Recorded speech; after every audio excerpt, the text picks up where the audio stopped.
Children start to communicate as soon as they're born, right? We're waiting to hear those first sounds, right? They start with a cry. And then children let us know that they're happy with something, with making sounds or smiling, and there's a different sound for when they're not happy with things. And then as they get older, they start to use words to label things, and they are able to tell you that they want a bottle or name the person in the room, mama, daddy. And then they build on those words. They are able to put multiple words together. So these milestones provide families with opportunities to see what's typically expected at the different ages between birth and 5 years. So babies typically don't have any words, but they are communicating. They either cry, they make sounds, they look at things, they gesture for things. Children at age 12 months are really starting to use words to label things. Dog, cat, ball, cup, naming those items. And that's something that we expect to see.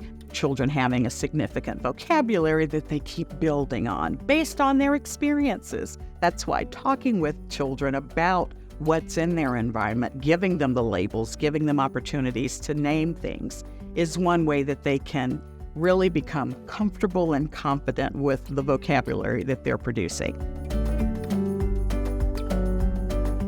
So some children find difficulties in acquiring the developmental milestones or continuing to make progress because they may have a hearing loss, they may have had a significant amount of time that they had middle ear infections, they may have had some type of developmental delay. And if that happens, families should feel very comfortable letting an expert know and having that expert take a look at the child and evaluate whether or not what they're seeing is atypical and whether or not there's some kind of intervention that should be offered.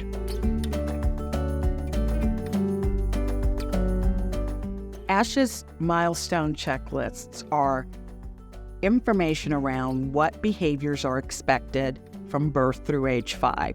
So parents and families can use those as their child continues to grow and learn.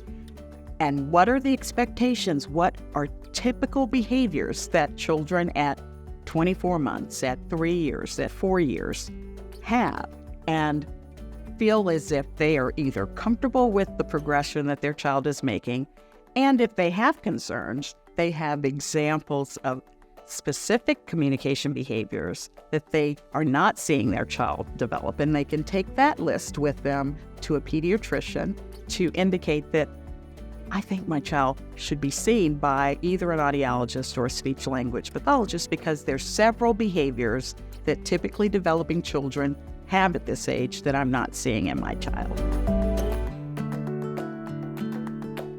If a parent has concerns and they really want someone to take a look at their child and be able to evaluate their hearing, how they're developing and acquiring speech and language, they can ask their pediatrician to connect them with an audiologist to test their hearing.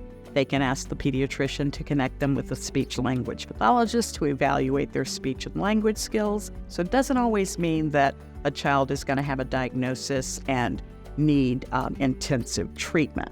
But getting whatever services they need early is always best, because when a problem is identified early, it makes it easier for intervention to occur.